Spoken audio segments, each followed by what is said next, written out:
Oh là là, putain, je sais pas encore. Ah, c'est marrant. Ouais, je sais, je suis marrant. Ouais, je suis un comique. Ouais, faut pas croire, faut pas croire. Je suis vraiment un comique.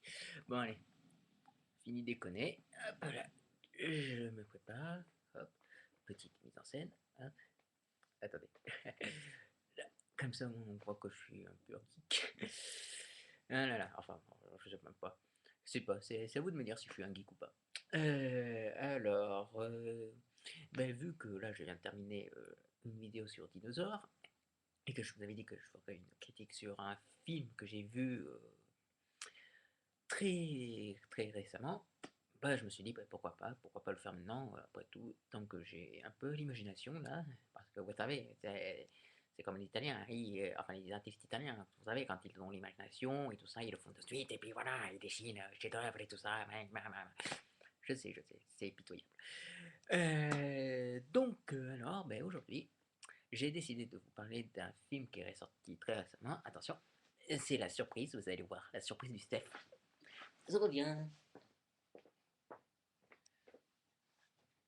Alors, j'ai décidé de vous parler. Pourquoi je zozote alors que je n'ai pas besoin de zozoter. Alors, voilà, je vais vous parler de Tron. Tron Legacy. Ou Tron l'héritage, comme vous préférez. Hop, et voilà, un peu de pub pour l'écran fantastique, qui est une revue vachement bien, que je vous conseille d'acheter avec Mad Movies, si c'est pas déjà fait. C'est bien d'acheter les deux. Hop là, je reste bien au milieu. Enfin, je suis pas trop au milieu, mais bon, c'est pas grave, on s'en fout. Hop, allez, hop, hop. Alors, bon, de quoi parle Tron Legacy? Alors, ben, Tron Legacy, en fait, c'est la suite de Tron, qui a été sorti en 1982, qui a été réalisé par Joseph, je ne sais plus quoi, enfin, il a un nom bizarre. Donc, mais je sais que c'est Joseph quelque chose. On va l'appeler Joseph quelque chose. Et il y avait dans le film original Jeff Bridges, que tout le monde connaît, que tout le monde adore, que je suis sûr que vous avez vu dans The Big Lebowski et tout ça, etc. Bon. Et puis là, on va le voir très très bientôt dans True Grift, je sais pas. Ouais, je sais, j'ai un accent pourri. J'ai un accent anglais pourri. Alors, faut pas m'en vouloir. Et voilà. Et donc là, on est. Donc j'ai vu vendredi, ce vendredi-là. C'est la vidéo est de lundi, je tiens à préciser, c'est lundi matin. Et je l'ai vu vendredi dernier. Donc, alors, de quoi parle Tron Legacy? Donc, en fait, ben, Tron Legacy, ça raconte l'histoire de Dan Flynn, qui est le fils du héros de, du premier Tron, et qui, pendant plus de 20 ans, n'a plus revu son père, n'a plus eu de nouvelles de son père. Il a été, on dit qu'il est parti, qu'il est peut-être mort et tout ça, il y a des rumeurs. Et puis un beau soir, après avoir s'être pris à l'entreprise qui appartenait à Flynn, enfin le héros du premier Tron, eh bien, le meilleur ami et collègue de Flynn convoque, retrouve Dan et lui explique qu'il a reçu un message de son père, ce message a été envoyé à partir de la salle de jeux d'arcade que Flynn possédait. Et donc, ben, Dan Flynn va donc dans cette salle d'arcade et il tombe sur un drôle d'ordinateur tactile et il y va. Et il se retrouve plongé dans le monde de Tron. Et donc voilà, il se retrouve au début au double de son père, et puis après il va rencontrer son père. Bah, qu'est-ce que vous voulez que je vous dise d'autre? Alors, je dois avouer que je suis un, légèrement déçu en fait, parce que j'en j'en attendais beaucoup. Bon, en même temps, on pouvait être quand même déçu en partie par le film, parce que t'en attendais tellement que, bah, voilà, t'as toujours une petite déception, mais ça reste un film intéressant en fait. Parce que, pourquoi ça reste un bon film malgré tout? Parce que déjà visuellement c'est très beau, les effets spéciaux numériques sont magnifiques, il y a la musique de Daft Punk évidemment, qui est vraiment géniale. Euh, les... Au début du film, on a le thème qui concerne le jeune héros Dan Flynn qui est joué et ça donne des putains de frissons. C'est super beau. La réalisation, elle est pas mal. Je trouve elle est très dynamique, très fluide. Il n'y a pas de shaky cam. Il y a... Après, il y a peut-être des petits problèmes, par exemple, quand ils font des espèces d'inserts qui ne servent pas à grand chose, comme par exemple faire des gros plans de tête de chien. On se demande à quoi ça sert, ça fait pas avancer le schmilblick. Voilà. Mais sinon, je trouve que les acteurs sont plutôt convaincants. Bon, surtout Olivia Wilde. Bon, bon parce qu'elle est très jolie dedans, ça c'est normal. Bah oui, c'est vrai quoi, elle est vachement jolie, Olivia Wilde. Et, et puis le jeune, l'autre acteur, enfin l'acteur principal qui est Gareth Eldon, je crois. Et voilà. Après, il y a Jeff Bridges qui est bien, mais il cabotine un peu, je trouve. J'ai l'impression qu'on est en fait en face de Obi-Wan Kenobi, tout vieux. Donc voilà, ça me donne un peu cette idée-là. Et voilà. Et sinon, je pense que les points faibles, c'est que c'est un scénario un peu plat. Il faut avouer quand même. Parce que justement, il n'y a pas assez de rebondissement. C'est parfois un peu trop long. Répétitif, non, parce qu'il y a de l'action quand même, il y a beaucoup de moments d'action et tout. Et mais je trouvais que c'était trop long. Là où il aurait pu vraiment, là où le réal aurait pu faire un vrai film d'action numérique, voilà, il s'entête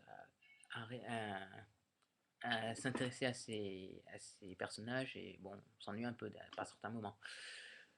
Mais voilà, je trouve pas. Après, il y en a qui disent que la fin est un peu décevante. Moi, personnellement, je trouve pas que la fin soit décevante. Parce que finalement, on se rend compte que. Enfin, je spoil un peu, on va dire. Mais voilà, au tout début du film, on voit que le monde vit sous la super technologie et est entouré de technologie.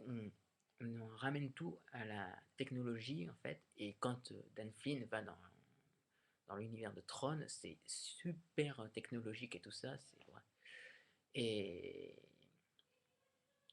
et donc voilà, on montre un surplus de technologie, et à la fin, finalement, on se rend compte que finalement, les meilleures choses, c'est des choses 100% naturelles. Et voilà, donc bon, et à un moment donné, vous verrez dans le film, enfin, je sais pas si vous l'avez vu ou si vous allez le voir, à un moment donné, il y a le personnage, il y a Coran, Coran, oh merde, comment elle s'appelle? Kourou, je crois. Non, pas Kourou, non. Donc, il y a Clou, ça c'est le double de Jeff Bridges. Je crois que c'est Kourou. Ouais, je sais pas. J'ai plus le nom en tête, mais bon, ça peut être quelque chose comme ça. Et qui lui demande qu'est-ce que c'est qu'un lever de soleil. Et donc Dan ne sait pas quoi répondre, et puis finalement, quand il retourne dans le monde réel, enfin tous les deux, bon là je spoil un peu, mais bon, tant pis, c'est pas grave, c'est pas, de toute façon on connaît la fin, donc, enfin sauf à deux, trois petits détails près, mais voilà, c'est un quasi happy end. Et donc finalement, voilà, ils se retrouvent dans le monde réel et ils sont sur une moto et, et ils observent un coucher un lever de soleil. Bon là attention, je vous préviens, il y a ma soeur, il est très en pétard. Et voilà. Et donc voilà, et ils admirent, enfin surtout elle, elle admire, elle surtout, admire le lever de soleil en fait. Euh, voilà, donc moi je trouve pas que la fin soit faiblarde ou quoi que ce soit. Moi je la trouve très bien. Et je voulais revenir un peu à... Ah oui, voilà. Un autre point un peu négatif, c'est la représentation de la ville.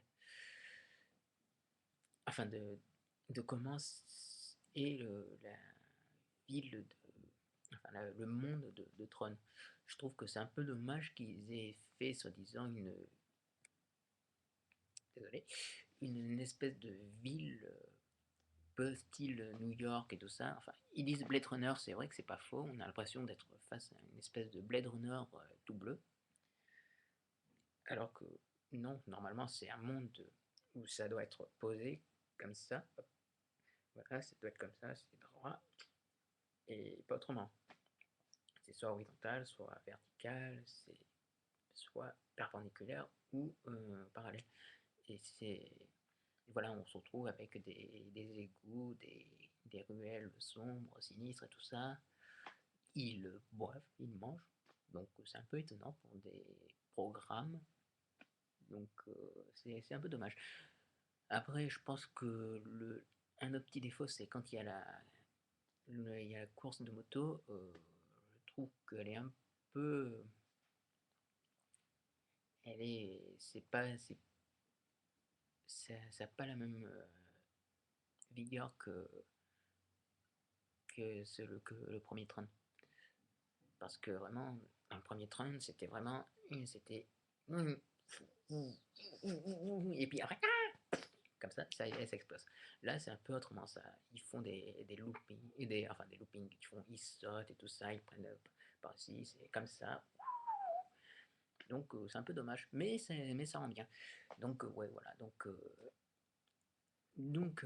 comme je vous dis, alors Tron, enfin pour conclure, Tron, ça a de très bons côtés, c'est bourré de scènes d'action qui sont magnifiquement filmées, la musique est géniale, la musique des Daft Punk est vraiment géniale, en plus 100% en français, donc c'est génial. Les Français, ils sont bien aimés aux États-Unis. Et les acteurs, même Jeff Bridges, qui, même s'il cabotine un peu, il est quand même marrant dans le film.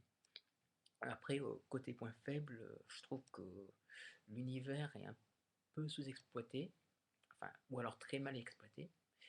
Le scénario est un peu plein, un peu conventionnel, et des petits trucs, des inserts de plans qui ne servaient pas à grand chose.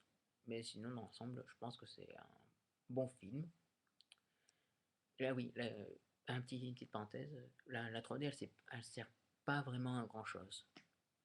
Désolé de dire ça, mais elle sert pas vraiment à grand chose. Là où j'aurais pu me dire que, ouais, elle est vachement bien et tout, moi je trouve qu'elle est pas très bien exploitée en fait. Mais sinon, oui, je vous conseille d'aller le voir. Bon, c'est un peu cher la place, mais bon, faut quand même aller le voir. C'est pas une merde, c'est un bon film. Ça reste un bon film. Donc voilà, j'espère que je me suis bien expliqué. Commentez ma vidéo, dites ce qui va pas ou ce qui est bien. Et je vous dis à une prochaine fois. J'essaie de vous faire une autre critique d'un autre film. Et ben là, j'espère que la prochaine fois, je vous parlerai de Black Swan, ou peut-être même du discours d'un roi. Parce qu'on me conseille vachement de voir ce film. Et voilà. Donc je vous dis à plus et à très bientôt.